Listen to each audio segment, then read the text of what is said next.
turning up the frequency all Black History Month long. We're unapologetically progressive. KBLA Talk 1580, and we don't black down. Hi, this is Tavis. Tavis, this is Dr. K. We've got a lot to talk about. I'll be in town on the 28th of February. Can you clear your calendar? Absolutely, Dr. King. Good Lord, do I have some questions for you, sir. Hi, it's Tavis. Assalamu alaikum, my brother. This is Minister Malcolm. Now, I heard that you and Martin are getting together for a public dialogue on February 28th. You see, now I already know the date. Now, I know y'all not trying to keep me out of that conversation, are you? No, sir. No, sir. What happened to George Floyd shouldn't happen, not even to a dog. How long must the Negro continue to endure this foolishness at the hands of law enforcement? People can take but so much before they reach a breaking point. What do you mean, Black Lives Matter? Black lives haven't mattered in this country since Negroes stopped working for free at the end of slavery. You ought to be talking about Black Guns Matter and start your own NRA. Call it the Negro Revolutionary Amalgamation. Don't miss this compelling historic radio event, The Return. When Tavis Smiley converses with Malcolm X and Martin Luther King Jr. Tuesday, February 28th, 9 a.m. Pacific Time, exclusively on KBLA Talk 1580.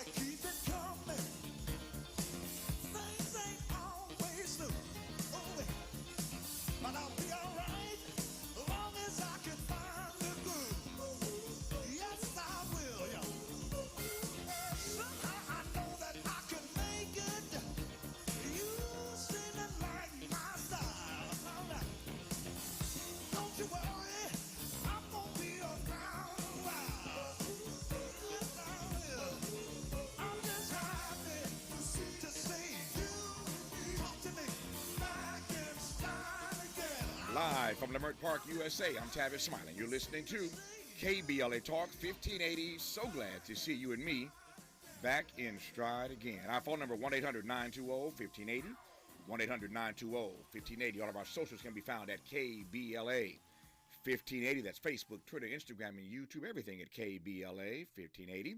Let me also invite you right now to download our app at KBLA 1580. Download the app and take us with you anywhere in the world and listen to us in real time, but only by downloading the app right now at KBLA 1580. Should you miss us any day in real time, check out the podcast of our program by going to the app, the website, Anchor, Spotify, Apple, so many places to get the podcast of this program and listen at your leisure.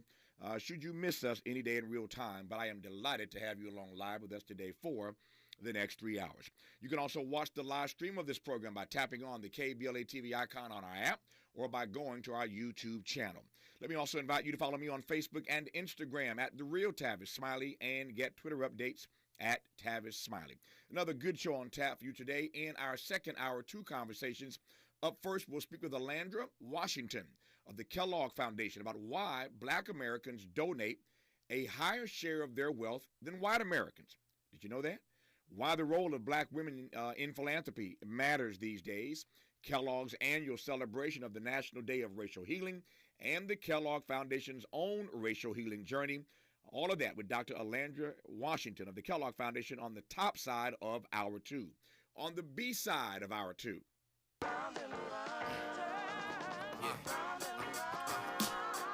went from telling me I really shouldn't rhyme to dropping the classic album off, couldn't find. Took my respect, took lessons, and took the time. And if you want a success story, just take a look at mine. I was blessed with the right components, so precise, cause I write so tight within the moment and spit like my life depended on it. I target you herbs on some teleprompter shit. I got you watching your words. Take rhymes is Little Brother's seminal debut album, The Listening, is ranked among Rolling Stone's 200 greatest hip-hop albums of all time. The album just turned 20, believe it or not, And Little Brother co-founders Fonte and Big Pooh join us on the backside of Hour 2 to share their thoughts on being underground legends. The third hour of this program today remains the domain of world-renowned motivator Les Brown and his master class, You've Got to Be Hungry. Tomorrow concludes Les Brown's Black History Month-long radio residency. What a month it has been, being blessed every day by the motivational words of Les Brown. Tomorrow concludes his month-long radio residency exclusively here on KBLA Talk 1580. But today's topic is, it's not over until you win. I love that. It's not over until you win. With that said, in this first hour today, two more conversations. On the B side of this hour, we'll talk politics with the national affairs correspondent for The Nation magazine, Jeet Heer. There are a few trending political topics we'll get to in this hour, I should say later in this hour. We'll unpack all that with Jeet Heer after news, traffic, and sports at the bottom of this hour. You know we're going to talk about Dilbert, right? You've seen this? Good Lord. This white boy just lost his mind and lost his peace. We'll talk about that and a great deal more after news, traffic, and sports at the bottom of the hour. We commence today's program, though, with Chicago's Cook County Board Commissioner Brandon Johnson. Tomorrow is the mayoral election in the Windy City, and it is a crowded field. There are 9 candidates in the race. The early voting numbers are huge, and the latest polls would suggest for any number of reasons that it is going to be a few days before we perhaps know who comes out on top. A couple of things, though, seem certain today, the day before election. One, voters are not happy with African-American incumbent Mayor Lori Lightfoot. She's trailing badly in the polls. And African-American Brandon Johnson is surging. I am pleased to welcome Brandon Johnson to this program. Mr. Commissioner, how are you, sir? Hey, I'm doing well, Brother Tavis. Man, thanks for having me. It's my great honor to have you on. So let me just start with the obvious. So how are you feeling the day before the big day? You know, feeling really good, man. Very much humbled by all of this. And this is not something that I, initially anticipated coming out of my teaching career here in Chicago, but feeling very excited about just the excitement really around my candidacy that has caught fire, captured the imagination of people throughout the city of Chicago, and certainly well positioned to take the movement to the fifth floor, as they say here in Chicago. Exactly. I know that candidates aren't usually keen on talking about their opponents, and I'm not going to ask you to do that a lot. But I do want to ask this one question because you're talking to a national audience who doesn't understand necessarily Chicago politics the way many of us do. But what happened to Lori Lightfoot? She came in 4 years ago with all this aplomb. She was a history maker, and now she's trailing so badly in this race. What happened to the first African-American mayor of Chicago? Yeah, she broke every single promise. Female mayor. I know Yeah. they're in Washington. Yeah, of course. That's right. Yeah. That's right. Yeah, look, she broke every single promise, Tavis, just to be very direct with you. I've been a part of organizing in the city of Chicago for some time now, organizing around an education justice, housing justice, food insecurity or food apartheid, as we say. Again, housing, environment, all the different movements that we've been connected to over the last decade plus. She made promises and commitments to people and to communities and broke every single promise. When we were pushing for more democracy in the city of Chicago for an elected representative school board, she said she was cool with that. She becomes mayor. She said, nah, I'm not so cool with it. Pushing for environmental justice. There was a toxic waste dump that was moving onto the southeast side of Chicago where mostly brown and black people live. She was insistent on allowing this corporation to set up shop there. During the pandemic, there was an explosion in one of the communities, Little Village, that she granted permission to this corporation to blow up a smokestack in the middle of the pandemic, smoke all over the community. When we were pushing for progressive revenue, she comes out the gate. She says, you can't keep taxing those with means. She said it's not fair to them. So when it came to the environment, education, the housing, to how we build for a more progressive form of revenue and not the regressive forms that has been the tendency across the country, all of these promises that she made to people who've been struggling on the ground, right, to bring attention to these dynamics, she broke all of them. And she has not been able to get along with anybody in the city of Chicago, and it's, caused a great deal of despair and disappointment. And so the city of Chicago is obviously ready to move past her. Enough about In fact, they already have, quite frankly. Yeah, if you look at these poll numbers I'm looking at, and obviously you are, more so than I am, She's so far back in the pack. I guess anything could happen. Miracles do happen, but I don't think anybody in Chicago who I've talked to covering this race expects her to be one of the top two finishers. It certainly appears there'll be a runoff. It may very well be that Brandon Johnson is one of the two persons in that runoff. We've talked a bit about Lori Lightfoot, for those, of course, who know about her making history 4 years ago. Wanted to give you a sense of what happened over the last 4 years. Certainly in L.A., where this station is flagship, all the heard across the nation, we now have our first black woman mayor, Karen Bass. Hopefully she doesn't end up like Lori Lightfoot 4 years from now. So there's a cautionary tale for the woman mayor of our city. That said, when we come forward, enough about the current mayor. We'll talk about Brandon Johnson and his campaign and how a teacher could be in the runoff for mayor of the city of Chicago. We'll talk more with Commissioner Brandon Johnson when we come forward on KBLA Talk 1580. We've got a lot to talk about. Good thing we've got 3 hours. More of Tavis Smiley when we come forward. KBLA Talk 1580. We've got a lot to talk about. Hi, Maisha Cairo here, KBLA, live at Chase Bank on Crenshaw and Vernon for the In This Together tour with female business owners, a day of empowerment, community panels, and best of all, tips on building business from marketing to capital. I was able to speak with one of the panelists, the owner of Kids Love. Take a listen.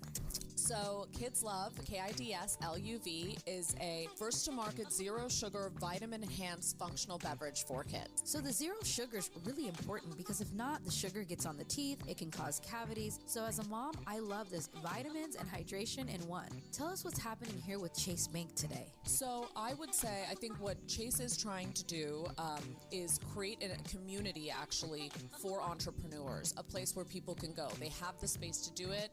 It's a beautiful space. And to be able to have these conversations. There are so many benefits to being a women-owned and certified business, from a standpoint of getting into stores, not paying the slotting fees of what it takes to be in stores. So I think Chase is trying to bring awareness to a lot of the things that people just don't know about, that not only the bank can help, but outside of the bank, their relationships can help create. That's beautiful. And I know, this is how we build equity in communities of color, is kind of spreading that information and that knowledge. So thank you for being here today and doing your part and letting these women know that it is possible. For KBLA 1580, I'm Maisha Cairo in the community with Chase. Did you know that California has the first in the nation task force to study reparations for African Americans? The work of the task force is to examine and recommend to the state legislature potential remedies of compensation, rehabilitation, and restitution for African Americans, with a special consideration for the descendants of persons enslaved in the United States. The task force has been hosting public hearings across the state to create awareness and educate the public. Be part of history and join them for public comment from 9 to 10 a.m. on March 3rd and 4th in Sacramento at the next Reparations Task Force meeting. For more information, visit the California Department of Justice website at oag.ca.gov. That's oag.ca.gov. Or you can send them an email from the website. This is a community call to action from KBLA Talk 1580. Like bones, your teeth lose density and become weaker over time, which can lead to tooth decay. And that can make your visit to the dentist feel like this. But if you want your dental visit to feel like this, try Crest Densify. Crest Densify actively rebuilds tooth density to extend the life of teeth by remineralizing enamel. Densify from Crest, the #1 toothpaste brand in America. Smile, Crest has you covered. Discover credit cards automatically double all the cash back you earn at the end of your first year, which means... Wait, hold up. Question for the audio engineer. Go ahead. Did I read that right? Discover automatically doubles all your cash back? Yeah, that's what the script says. So if I get a Discover card right now, I can earn twice the cash back. Apparently. Wait! Unlimited first-year cash back match, only from Discover. See terms and learn more at discover.com/match. Let's unpack a little bit more with Tavis Smiley. The conversation continues right now. It does indeed, with Brandon Johnson, who could very well be one of the two top finishers tomorrow in the race for mayor in Chicago. There's a guy named Paul Vallis, who is the choice of the police union, better known as the Fraternal Order of Police in Chicago. So Paul Vallis, a white male, is the choice of the police union, and Brandon Johnson, Cook County Commissioner, is the choice for obvious reasons of CTU, the Teachers Union in Chicago. But I keep reading everywhere I look, Brandon, that whether you win or whether he wins, ultimately one of y'all is going to be beholden to a major organization, a major entity going in, and that ain't easy. So he's going to owe the police department if he wins. You owe the Teachers Union if you win. What say you, Mr. Johnson? Well, I'm going to be responsible for the people of the city of Chicago, Tavis, and quite frankly, of course, I'm happy to have the support of my colleagues. I mean, teachers assistants, crossing guards, all of the individuals that make up the working class of the city of Chicago. I'm also supported by SEIU. These are healthcare workers, child care providers. These are people who work in nursing homes and, again, serving the public, right? And so I actually believe what's actually very much possible and what I'm actually fascinated by this entire moment is that Paul Vallis was in charge in the 90s of the budget. And I was in high school when Paul Vallis was screwing up the budget then. And this is why we have the economic crisis that we are living through right now. So the battle really is going to be over the old form of politics that have left families behind, or a better, stronger, safer Chicago that's possible with someone who comes very much out of the working class, right? My father was a unionist. He was also a general contractor. He was a pastor, right? So a lot of pressure when your father's just like Jesus, by the way, Tavis. You know what I'm saying? But, coming out of, that deep history, right, of the civil rights movement, the labor rights movement, as Dr. King articulated, what enormous potential it would have if it were ever to collide. I'm paraphrasing. Yeah. And so this is a moment where, the city of Chicago and, quite frankly, the rest of the country gets to see play out on front and center how the politics of old, of austerity budgets, the privatization of schools, the dismantling of the public labor workforce, particularly black folks who saw this as a route to the middle class, and someone who embodies that, myself, who was raised under that dynamic in the 80s and the 90s, of course, under, Reaganomics and all of the other dynamics. When we look at the three strikes law and policy, like we are moving a better, stronger, safer Chicago forward. And I'm looking forward to being accountable to the people who are responsible to get us to the fifth floor. I'm watching my time, and honestly, I'm watching your time. I got 10 minutes left on your watch. You got a campaign to run. You got an election tomorrow. So let me just get a few more things out in the 10 minutes I have left with you. For starters, you mentioned that you are a former teacher. You're now a Cook County commissioner. You could be the next mayor of the city of Chicago. Give me some sense of how a teacher ends up in politics.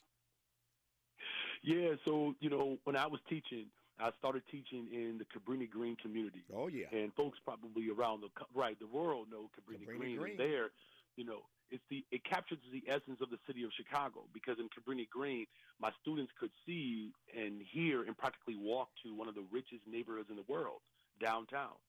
Out of their front windows, though, there were bulldozers staring them down, preparing to destroy their public housing. And so my students would come into the classroom every day with this dichotomy, right? And that's really what the city of Chicago has consisted of over the course of generations, where families chase down this economy that's behind them while everything in front of them is crumbling. And as a result of that, my work as a teacher, when I would close my door, all of the societal challenges that were pervasive outside the classroom would be front and center in the classroom: housing, economic opportunities, jobs. And so I took, my role as a teacher and moved on into organizing, pushing for better schools and better school communities. And once I left the classroom and became an organizer, we kept running into politicians who just refused to acquiesce and respond to the needs of working people and poor people.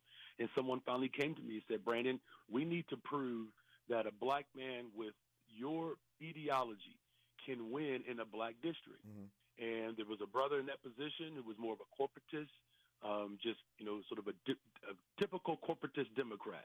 Brother, smart, but had very, very conservative proclivities. And they said, look, let's see if our organizing can translate into electoral power. And so I ran a huge district, over 300,000 constituents, and we ran a platform on health care for all, protecting the workers, challenging that the ultra-rich pay their fair share, and I won by 436 votes. And now that same movement, that elected a teacher to the County Board of Commissioners, a multi-billion-dollar budget, that same movement is saying, look, we need to run at the executive level, and that's why our campaign is called Fire, and people are getting excited. What do you make of the fact that Paul Vallis, who mentioned earlier, who's supported by the police department, I'll come back to that in just a second. We can't let this conversation end without talking specifically about crime in Chicago. It's obviously on the minds of every voter in that city. But how does the only white guy, there are 9 of you in the race, you got black folk, you got brown folk, Chuy Garcia, congressman, who I know, you got black and brown in the race, and the only white guy of the 9 is one of the leaders. It could be a runoff between you and Paul Vallis come tomorrow night or the next few days. How does a white guy in Chicago, a multiracial, multi-ethnic city like Chicago right now, end up being one of the front runners? Brandon, did I lose you? You hit your mute button on your phone, perhaps? Brandon, can you hear me now? It was just getting good. He may have hit a mute button on his phone. I don't know. Let me see. Brandon, one more time. Brandon. Yeah, no, we lost him. There you go. Woo! Let me get him back. No, okay. This is Brandon, comms guy. I'll get him back for you. Just 1 second, please. All right.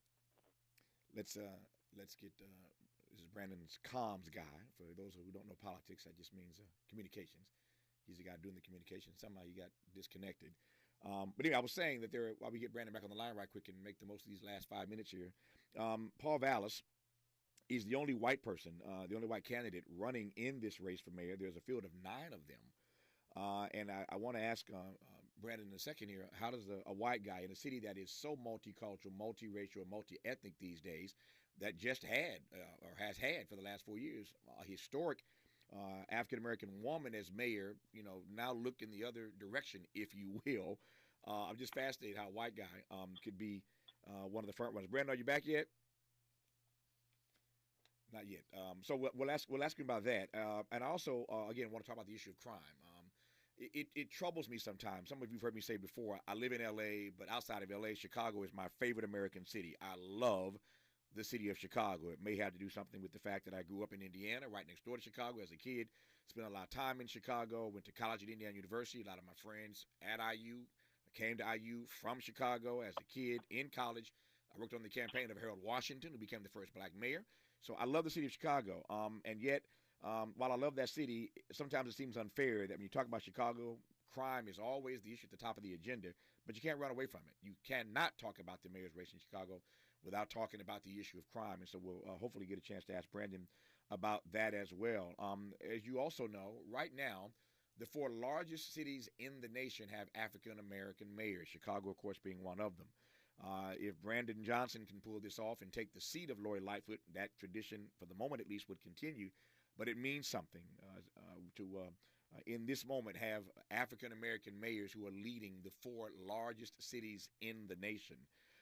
And so many people around the country who've not followed Chicago politics were a bit surprised, I think, to realize that the incumbent mayor there, Lori Lightfoot, has fallen so far behind in the polls. Of these 9 people, she's not 1, 2, or 3.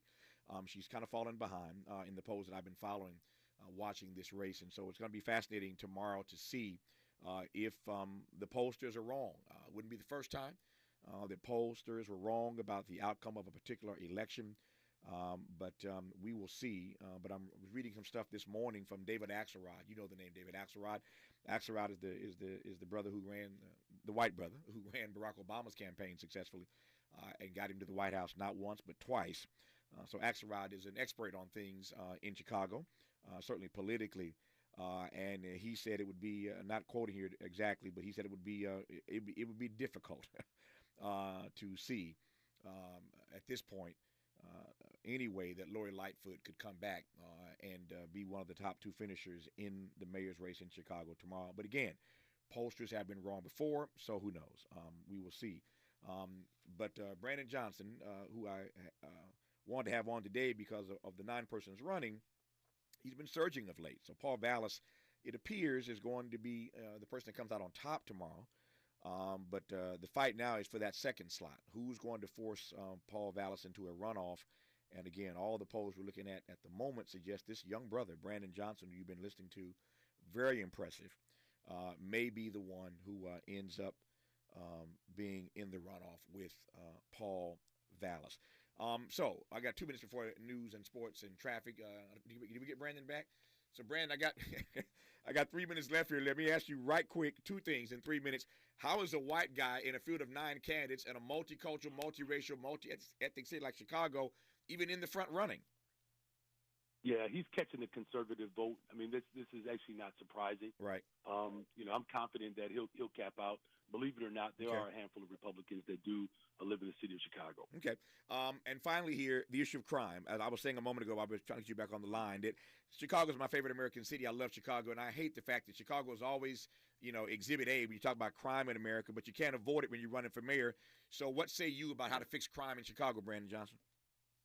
Yeah, I lived through it, man. My wife and I, 25 years, we're raising our 3 children on the west side of Chicago. We love it.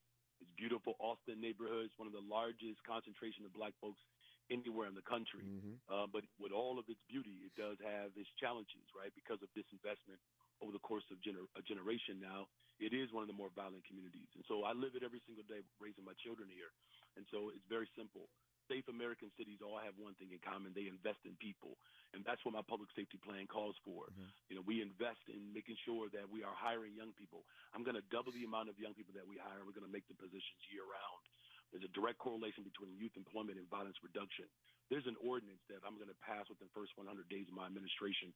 It's called Treatment Not Trauma, Tavis. What it does is it provides first responders to respond to the 911 calls that are overwhelmingly mental health crises. And so we're going to have EMTs and social workers and counselors and therapists that show up to confront those challenges. There's an awful situation on the west side. Quantonio LeGrier, young brother coming home from college, had a mental health crisis. Our neighbor came to his defense, Betty. They both are dead. Only equipment on the scene were actually guns. Yeah. We passed Treatment Not Trauma. That frees up law enforcement to focus on the more severe violence in the city of Chicago, because 40% of the violence that happens in the city of Chicago, it takes place in 6% of the entire city. Yeah. So this is about being smart. We're going to open mental health centers. Yes, we're going to promote detectives within our department, but it's really calling for a full investment plan, and that's what it's going to take to have a safe, stronger, better Chicago. Yep. Let me close with this. I only have like 90 seconds, but you've been stumping for a while now, so you can do it in 90 seconds. For those in the national audience who are getting a chance to hear you in this way for the first time, with all the drama that you face in the city of Chicago, I asked this question to Karen Bass here in Los Angeles. With all the drama in this city, why would you want to be mayor of L.A.? So I asked you in 90 seconds, Brandon Johnson, why does a young, brilliant brother like yourself even want to be mayor of Chicago? Why, brother? Yeah, look, what I want for my family, I want for every single family in the city of Chicago. And the politics of old that have left families behind, particularly black families, we have to turn the course. On the county board, I moved a piece of legislation resolution called the Budget for Black Lives. And it was taken after A. Philip Randolph when they put together the Freedom Budget for All Americans that set up the entire country to ultimately bring in a new deal. I'm running for mayor of the city of Chicago to make sure that the liberation that we have been seeking for an entire generation and then some in this country, that we can fulfill that. And I'm very humbled by that. And the fact that budget for Black Lives had led to the largest amount of universal basic income in the entire country, of which black and brown women are overwhelmingly the recipients of that. We can retire up to $1 billion of medical debt because of that resolution. We also have invested hundreds of millions of dollars into violence prevention. I've done that as a Cook County commissioner, and I'm prepared to do that and then some as the next mayor of the city of Chicago. A little late on news, traffic, and sports. Stand by for that, but didn't want to cut him off, given that we lost him for a second there. Brandon Johnson is my guy. He's a good brother, and he's running for mayor of Chicago. He's presently a Cook County commissioner, and he's the one who is surging in this race. I can guarantee you, you already know this, whatever happens or doesn't happen tomorrow in Chicago will be national news, but I expect that in the next 48 hours you will hear that Lori Lightfoot, according to the polls, has missed out on being in the runoff. She will be, apparently, a one-term mayor in Chicago, but there is a brother standing in the wings. His name is Brandon Johnson. He could be the next mayor of the city of Chicago, following in the historic footsteps of Harold Washington. Brandon, all the best the rest of the campaign, sir. Thanks for your time. I appreciate it. Thank you, Tavis. We'll see you again. All right, brother. Stay strong. After news, traffic, and sports will continue. Stay with us on KBLA Talk 1580. Be sure to like and follow Tavis Smiley at The Real Tavis Smiley. And get Twitter updates at Tavis Smiley. The conversation continues when we come forward. Thank you for joining us here on the Black Information Network. I'm Mike Moore. Here's the latest. President Biden and Vice President Kamala Harris will be delivering remarks later today at a White House reception marking Black History Month. The event is scheduled for 5 p.m. Eastern. Harris is also due to visit Columbia, South Carolina today, where she'll be talking about expanding affordable high-speed internet. Americans are paying a little less at the pump this week. AAA reporting the national average for regular is down to $3.36 a gallon. That's around 5 cents cheaper than last week's average. Well, this year's NAACP Image Awards are in the books. Some of Saturday night's notable winners included African-Americans Angela Bassett for Black Panther Wakanda Forever, Will Smith, and civil rights attorney Benjamin Crump. And that's the latest. I'm Mike Moore from your 24/7 news source, the Black Information Network and BINnews.com. Still trying to wrap up troubles as you head into East L.A. Boyle Heights there on that 5 north around Calzona, Indiana. Crash to the right side. As you get to that 710, you're on and off the brakes. It's a vehicle fire being mopped up here in Mission Hills, San Fernando. On our 5 south at San Fernando Mission Boulevard. That's onto the right side. Responders might be taking up the right lane. Long Beach on the 405 north at the 710. Crash from earlier onto the right. That is slowed the drive there from Atlantic. South L.A., the 110 north at Adams. Stalled vehicle still stuck at a center lane, busy from Manchester. And Carson on the 110 south at Carson Street. Crash onto the right side as you get to 190th. Watch for the slowdown. If cold candidate calls aren't turning into hot hiring leads, then you need Indeed. Because Indeed's powerful hiring platform makes it easy to attract, screen, and interview candidates all from one place. Find your next great hire visiting Indeed.com/credit. This is the KBLA Sports Minute with Ray Richardson. Impressive win for the Lakers in Dallas yesterday. They battled back from a 27-point deficit to beat the Mavs by 3. Anthony Davis had 30 points and 15 rebounds. The Lakers are 4-1 in their last 5 games and are just 1 game behind New Orleans for the final play-in spot. Here they come. The Clippers lose by 10 in overtime at Denver. UCLA finished the month of February 8-0. The 4th-ranked Bruins held on for a 4-point win at Colorado, 17 points for Jamie Jaquez Jr. No debates, no speculation, just the info you need. That's your KBLA Sports Minute. I'm Ray Richardson. This sports report was brought to you by Original Taco Pete. Aaron at Original Taco Pete's. Come in today for our tasty seasoned black taco. We're at 3272 West Slauson, off Crenshaw, or call 323-348-4441. Hey, yo, don't let nobody else up in this booth. Excuse me. Now that I have your attention, may I ask you this question? What image comes to mind when you hear the word homeless? Do you believe it to be solely a big city urban problem? A problem that only affects cities like Los Angeles and New York that have been inundated with panhandlers and tent encampments? What causes one to become houseless? And what strategies should be implemented to assist in helping people achieve and maintain housing stability? And do you believe having access to affordable housing should be a right in this country? Well, you've come to the right place. You're listening to LA's all-new progressive talk radio station, of the people, by the people, for the people. It's KBLA Talk 1580, and we've got you covered around the clock. Racism? We don't hate white people, we hate the oppressor, whether he be white, black, brown, or yellow. We got you. Miseducation? We got you. Gun violence? We have you covered. If you're afraid of socialism, you're afraid of yourself. A black-owned and operated, evidence-based alternative radio station for progressive, open-minded people like you and me. Welcome home, LA. We're all in this together. It's KBLA Talk 1580, broadcasting from the heart of LA's Leimert Park. We've got a lot to talk about. You can't do it unless you believe that you can do it.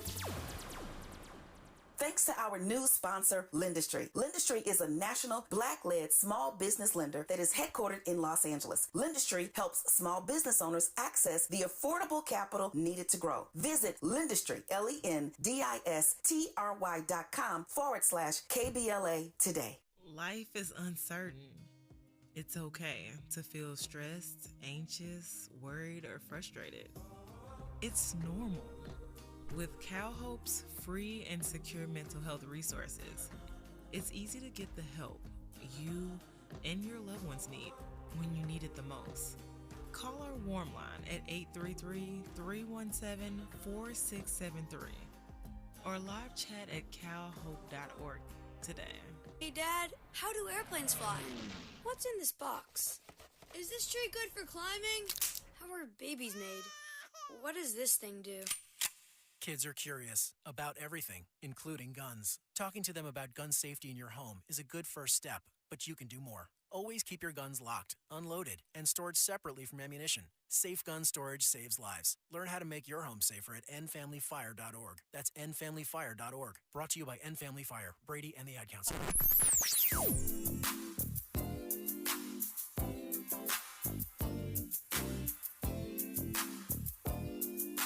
This is KBLA Talk 1580. Talk radio. That's music to your ears. We're unapologetically progressive. KBLA Talk 1580. This is KBLA Talk 1580, where hate meets a scholarly match. I'm Tavis, Smiley. Glad to have you in with us in this hour. We thank Brandon Johnson for that conversation a moment ago.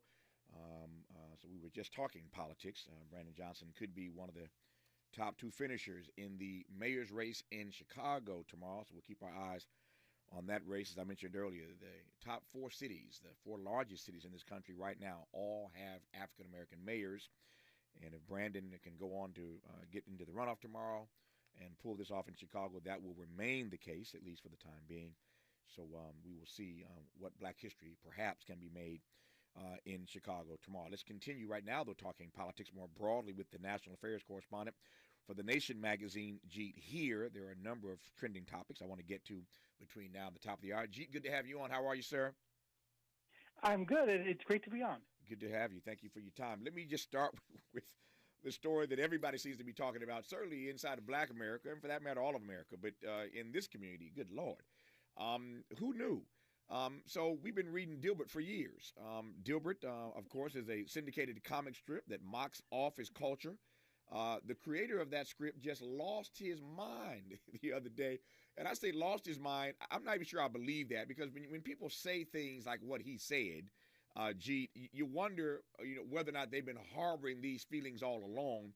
And it seems to me that given how unapologetic really he's been about it, this racist rant that he went on, where Scott Adams, the creator of the Dilbert strip, went on a rant and essentially said that that white folks should get the hell away from black people. That's exactly what he said.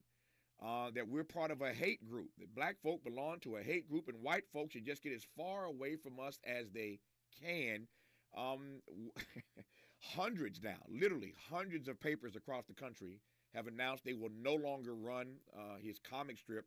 I was just texting this morning with the brother who runs the LA Times. He's actually out of the city today, but I was texting him about the Times decisions, the LA Times decision not to run the strip. But the LA Times, the New York Times, I mean, you run it. Every paper in the country basically has said they're no longer running this strip. What do you make of these developments, Jeet, here? Well, first of all, I mean, I think most people just, if they know Scott Adams at all, they just know him through the Dilbert strip and just enjoy it. I think if you're really online, as I am, unfortunately, you've been aware for a while that there's a real problem with Scott Adams. Just a few years ago, he was.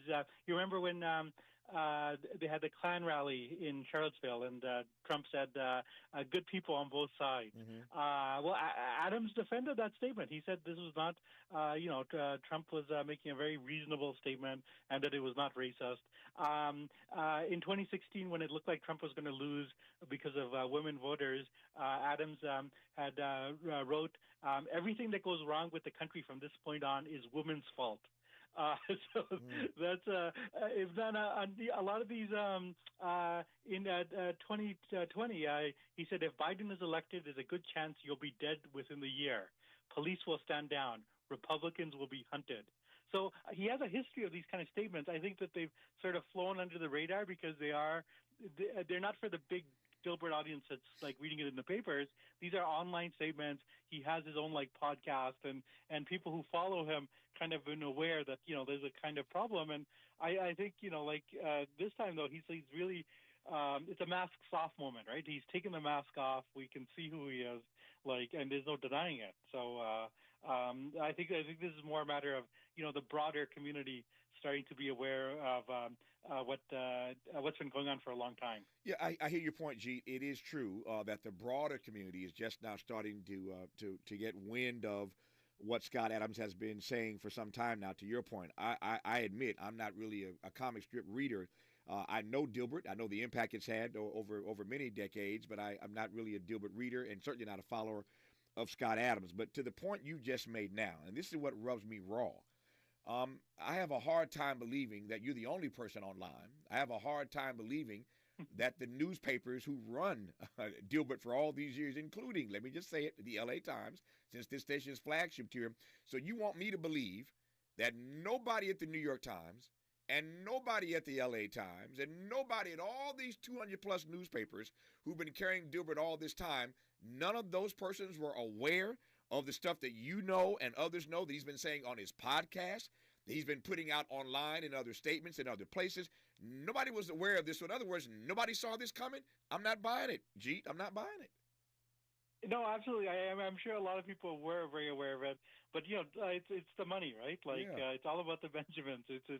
Dilbert is a very successful comic strip. It's been around for a long time. It has a lot of. I think it's less popular now than it used to be honest. I think it was really popular in the sort of 1990s and early aughts when it was like sort of all this computer culture and office culture was new. He's kind of, but I mean, it's still making money for people.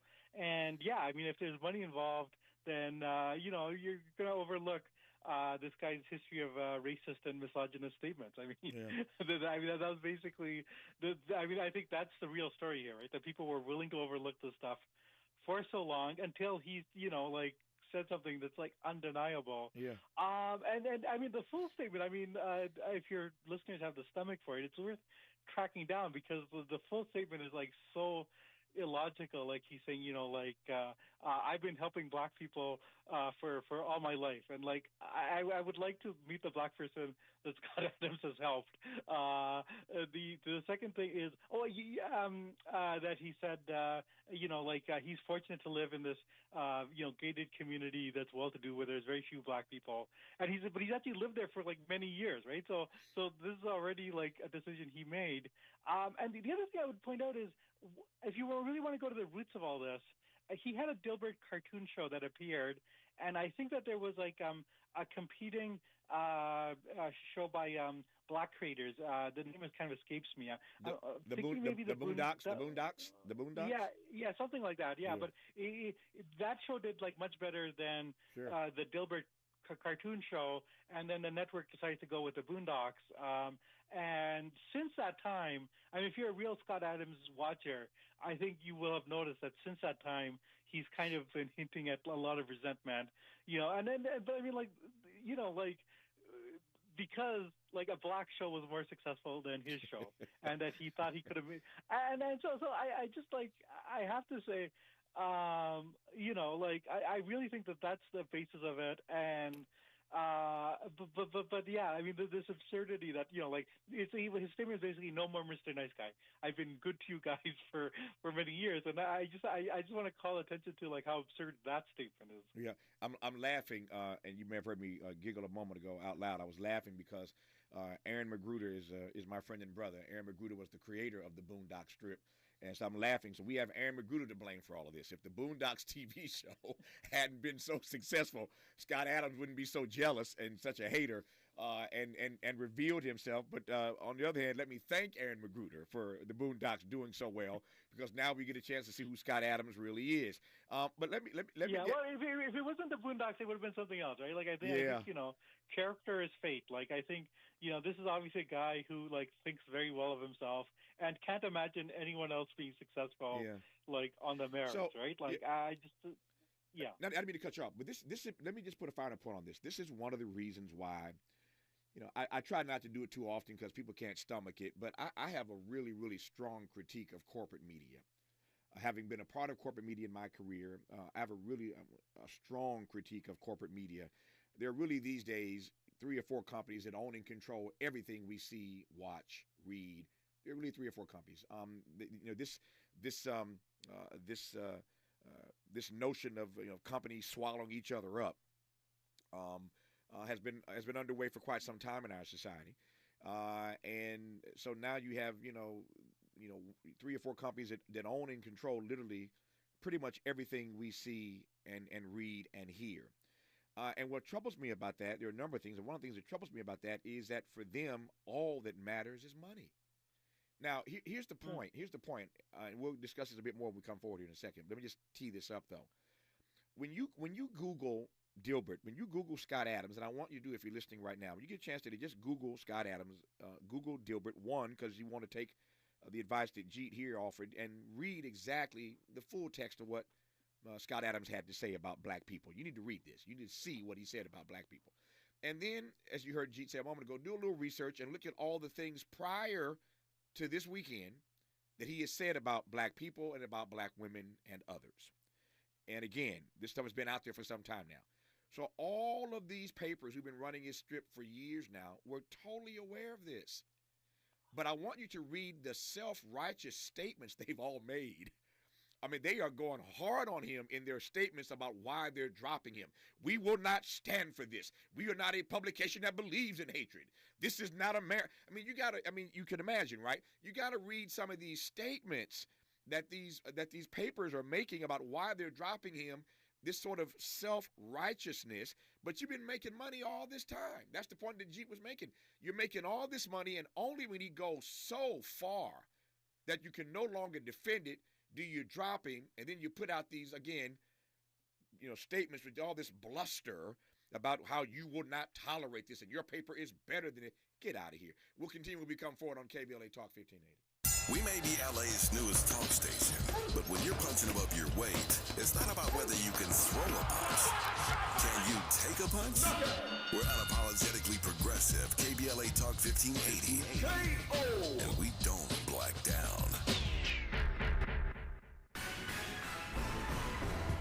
New assembly bill would ban the use of police canines for arrest and crowd control. Maisha Cairo here with your K-Black Minute News, brought to you by Lendistry. Assemblymember Corey Jackson introduced AB 742 that would prohibit the use of police canines for arrests, apprehensions, and crowd control. The use of police canines, supporters of the legislation say, is a throwback to the darkest days of legal slavery, Jim Crow segregation, and a reminder of America's history of racial bias, aggression, and violence against black people and people of color. What say you, KBLA listeners? Let us know at KBLA 1580 on all social media channels. Thanks to our new sponsor, Lendistry. Lendistry is a national black-led small business lender that is headquartered in Los Angeles. Lendistry helps small business owners access the affordable capital needed to grow. Visit Lendistry, LENDISTRY.com/KBLA today. California is a great place to live and work, but those aren't easy things to do for students also going to college. That's why the state created the Californians for All College Corps, a way for students to build skills and help others while earning up to $10,000 for school. Commit to serve your community and we'll help you pay for college. Spots will fill up fast, so learn more and apply today at www.cacollegecorps.com. That's www.cacollegecorps.com.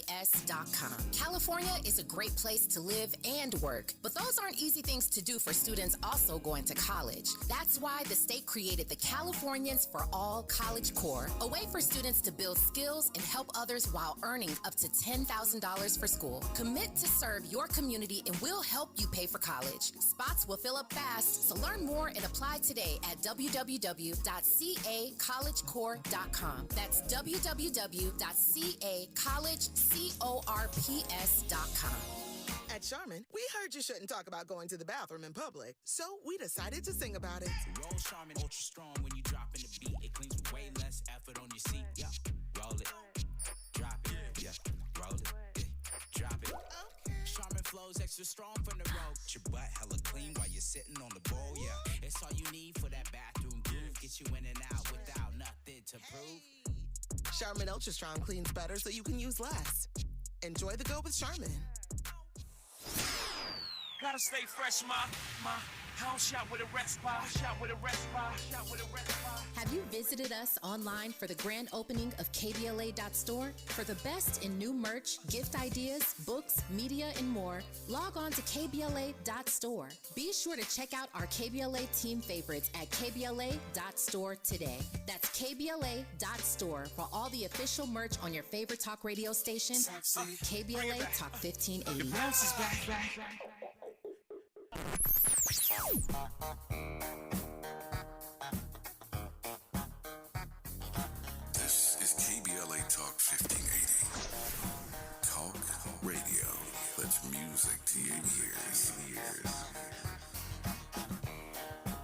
We're unapologetically progressive. KBLA Talk 1580. Interrogating your assumptions and expanding your inventory of ideas. Let's get back to Tavis Smiley on KBLA Talk 1580. Let's get back to Jeet here on KBLA Talk 1580, political national affairs writer for The Nation magazine. Glad to have him in this hour. There are a couple of things I want to get to, but this Dilbert thing is it's all the talk of the nation today. Literally hundreds of newspapers are dropping the Dilbert comic strip. The creator of that script is a guy named Scott Adams, and Jeet and I have been talking about that. Let me just take a moment now. I don't want you to take my word for it. If you didn't hear it, you need to hear just a little bit of Scott Adams. Here's what we've been talking about, but this is him actually saying it. Take a listen. If nearly half of all blacks are not okay with white people, according to this poll, not according to me, according to this poll, that's a hate group. That's a hate group. And I don't want to have anything to do with them. And I would say, based on the current way things are going, the best advice I would give to white people is to get the hell away from black people. That's Scott Adams in his own words. So we, black folk, are a hate group. Wow. So we're a hate group, and he's encouraging all the white people to stay away from us. This stuff would be laughable if it weren't so serious. Let me just add something else to this. Since we just going there, let me go all the way in. To all of my friends who are driving Teslas, for all of you who are on the list to get a Tesla, hear me. On this program a couple of weeks ago, I told you in conversation, I didn't tell you, our guest told you, about Elon Musk's support of eugenics. Eugenics is making a comeback. And Elon Musk is one of the big supporters of eugenics. That same Elon Musk has tweeted his support for Dilbert creator Scott Adams. For all of my Tesla driving friends, for all my friends who are trying to get a Tesla on the list, they're on back order. Elon Musk supports eugenics. Elon Musk supports Scott Adams. I can't make it any clearer to all of my Tesla driving friends. I digress. G, here, let me get back to you. There are a couple of things I want to talk to you about in the 5 minutes I have left. This stuff from Scott Adams, it's so phony. I mean, it's fake, it's phony, it's incendiary. But that word phony kind of reminded me of a piece I read of yours lately about the GOP's phony class war. Say a word about that, if you will. Sure, yeah. I mean, if you're following the stuff in Ohio with the train wreck, there's Tucker Carlson, but also a lot of Republicans in Congress, especially J.D. Vance, are saying well, this shows you the Democrats don't care about the white working class, and we're the party of the white working class now, as Josh Hawley says. And I have to say, show me the money. Like what actual policies are you going to favor in terms of having, more regulations so that there aren't these industrial accidents, or making it easier for people to unionize? And it's never there, right? It's all just talk. And I mean, I have to say the Democrats make it a little bit easier because sometimes, as in Ohio, they're not taking a leadership role, so that allows the Republicans to kind of exploit this idea. But it's just such a nonsense presentation. Yep. We know Democrats narrowly lost the House some months ago in the elections of November. In your reporting, in what you're watching, are you seeing any encouraging signs for Democrats here early in 2023? Yeah, actually, the Wisconsin is kind of interesting because they're going to have a Supreme Court, and it looks like they're going to be able to recapture the courts, which is going to open up all sorts of things, in terms of fixing gerrymandering. Because I mean, that's basically like a 50-50 state, but the Republicans are totally able to dominate because of gerrymandering. And if you can turn Wisconsin back into a state where that's in play. That's a big kind of change. Less discouragingly, I think a lot of the people that are responsible for the loss, I think, are the New York State Democratic Party, which has a lot of very Wall Street type guys, and none of them have been punished, right? Like none of them, this is where, like Democrats did well in the midterms all across, except particularly in New York and Florida. And in New York, the guys that let the team down, they're still being rewarded. Yep. I also saw another piece from you recently, Jeet, where you talked about how to end Putin's forever war. We've been talking about that forever now. It's over a year, and we all saw President Biden show up the other day in Ukraine and bring another $500 million check with him to give to his friend President Zelensky in Ukraine. Since you wrote the piece, "How to End Putin's Forever War," you've got to figure it out where the rest of us haven't. So what's the conclusion here? What's the route? Well, I don't know if I have it figured out, but I think that there's a good suggestion that, like, it's like Korea, right? Like you can't like accept terms because the two sides are never going to agree as to who owns Crimea. But you can have an armistice, you can have a demilitarized zone, and I think that this is actually a good deal for Ukraine because the war is currently being fought in Ukraine. Ukraine is still like their whole country is being laid waste and bombed. There's no bombs going off in Russia. So I think that like if we have a demilitarized zone, armistice, and then let Ukraine rebuild, I think that's the way forward. Yep, that I would accept anything right about now as a way forward. What we have now clearly is not working, and you start to see Republicans and Democrats on the Hill raise questions of Joe Biden and the Pentagon. I think it's very. Yeah. The Pentagon is really concerned about the head of the Joint Chiefs of Staff, General Milley, is basically told the Times he doesn't think the Ukrainians can recapture any more territory. And I think if he's right about that, then I think the armistice proposal makes a lot of sense. Yeah, this open and blank checkbook that the president keeps writing on for Ukraine has to stop at some point.